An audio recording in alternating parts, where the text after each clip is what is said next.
So hello guys. For today's video, we are going to design a network using eGrip. First, babasahin ko muna ulit yung question. Aegis Company recently posted a hiring announcement for a junior network administrator on their official Facebook page, stating that they are open to training new hire interested in the opportunity. You submit your application letter and resume. A week later, you receive a call from the company informing that you are among the selected applicants and you could start immediately. The IT tech has assigned you a task to design a network for a 5-story building as part of a design your supervisor. Specify the inclusion of 25 pieces, PC, 8 switches, and 4 different routers. However, the company currently employs only 20 call center agents. How will you distribute the device within the building? Identify the user for the remaining device and explain their purposes. Since the network is expected to be large, your IP addressing teams should utilize a class suitable for large-scale network. Use eGrip. So, pupunta na ako sa Cisco. So, bali naglagay na ako ng 5 boxes for plan. Then, lagyan ko na ng PC.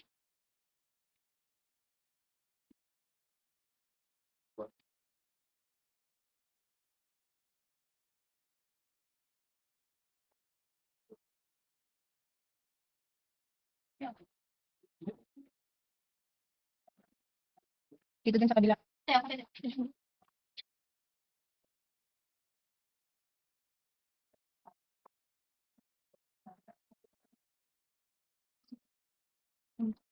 Dito din sa kabila.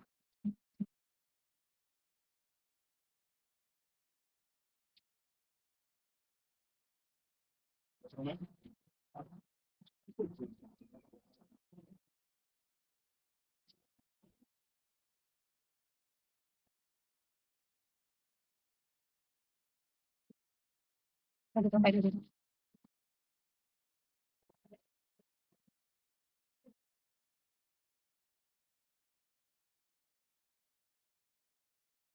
Okay. So, switch naman. 2950 yung gamitin ko.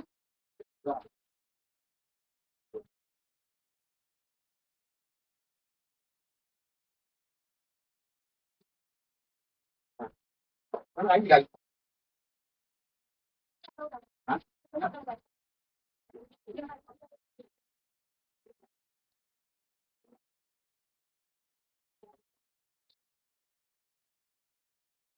So, maglalagay na ako ng cable.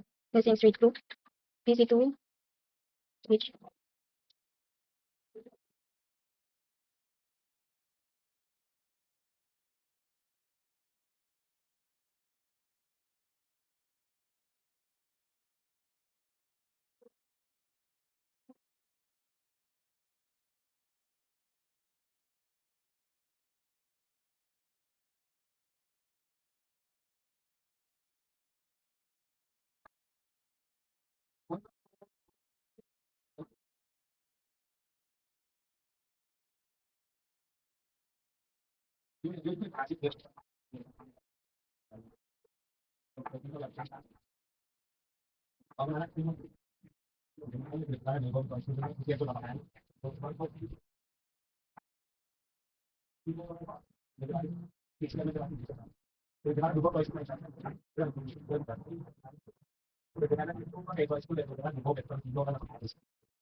So, sa kabila, straight through pa rin.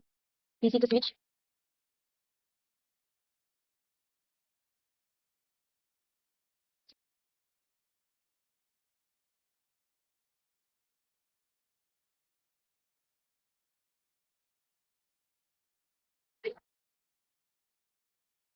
After nyan, maglalagay na tayo ng router. Apat yung ilalagay ko. Dalawang 2811, dalawang PC router. Tag-iisa nila.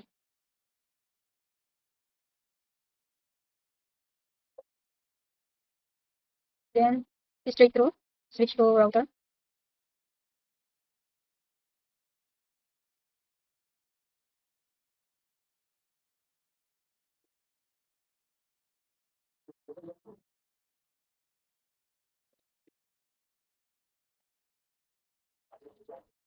So yan, pinalitan ko kanina kasi nagkamali ako. Sa dalawa pala nila.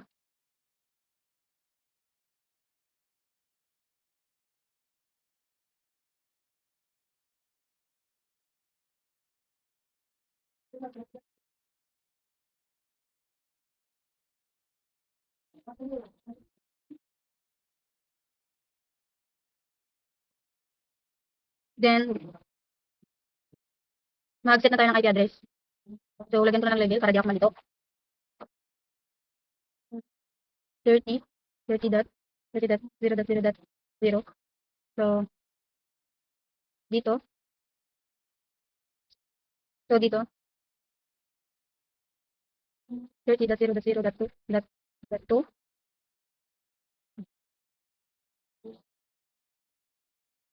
Dot 1. Dito din.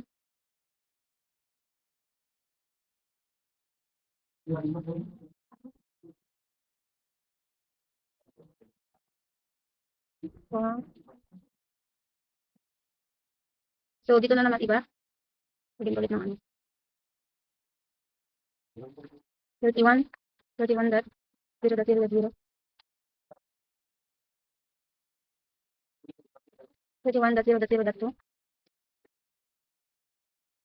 31 dot, 0 dot, 0 dot, 1. Copy paste lang natin.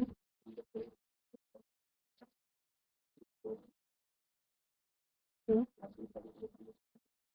so yun. So, dito naman. Sa pangalawa. 32. 32 dot, 0 dot, 0 dot, 0. Hindi.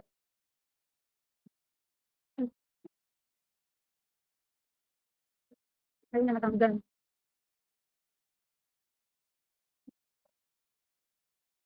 Makita. 32 dot, 0 dot, 0 dot, 2. 32 dot, 0 dot, 0 dot, 1. Ito din.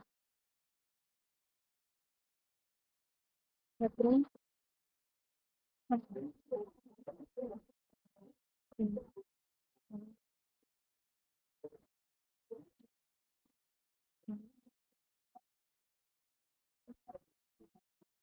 2, 3, 1. So, maglalagay ulit tayo dito sa iba.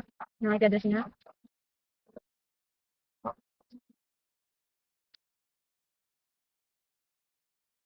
So, class A lahat yung nilalagay ko.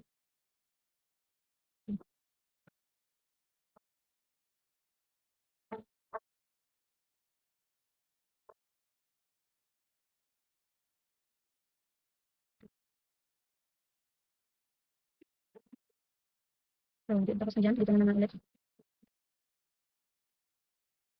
Dito, 34. IP addresses. IP address. 34.0.0.2. Control A, Control C. Control A, Control V.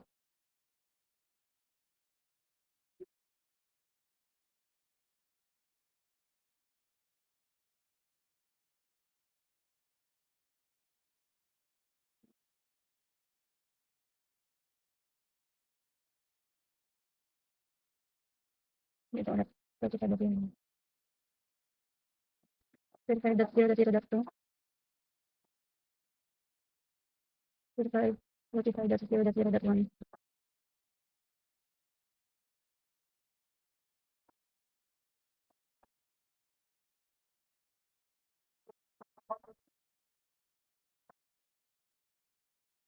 Hmm. 36. 36.0.0.0. 37. 37.0.0.0. 36. So, tapos na yung IP addresses. So, lagay ko na ulit yung path internet niya. Path internet. So, that 00, 0.0.1. On. 0.1. 31.00.1. 1. Dito ulit. Path internet. 32.00.1. 1.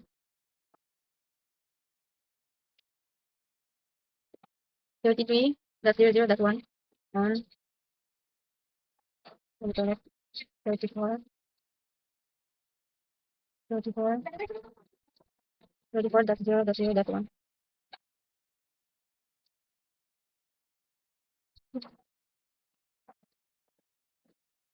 35.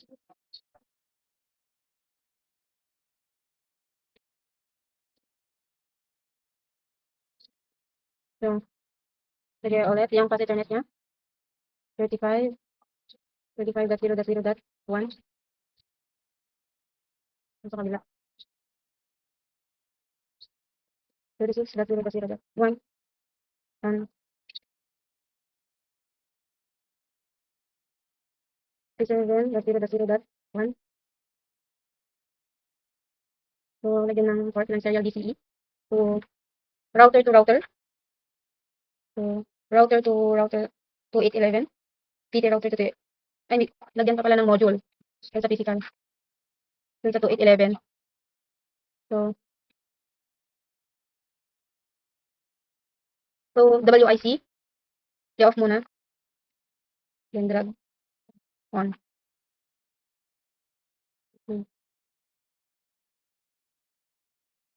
Then finish. Dito din. I-on din natin yung sa physical sa module niya. Same lang din sila. WIC2. Off. Then, lagyan naman serial DCE.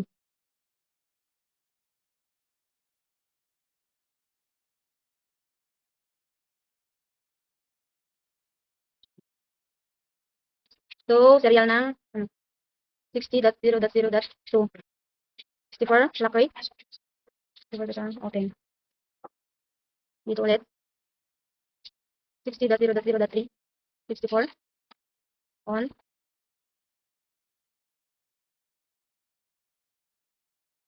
33. 70.0.0.3. Ay, ito. 64. Naglagyan ulit ng connection dun sa ano. Dito, oh. Dito, route 2811 din. PT router. So, nilagay ko na dito yung ano niya, serial. So, sa CLI na tayo, sa router 11. 2811 pala. So, yan, ginawa ko na dito. Ano na ako dito. So, back. Dito ulit. CLI. Exit. Enter. Hit. Router. Router. PIGRP. 1. Enter. Network. Network. 60.0.0. 0 space 0.255.255.255. 122. Enter. Ay, add here.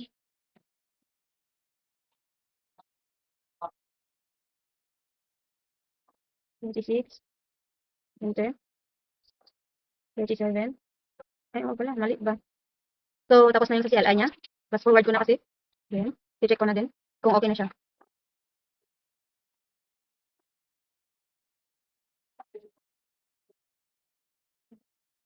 So, successful na siya.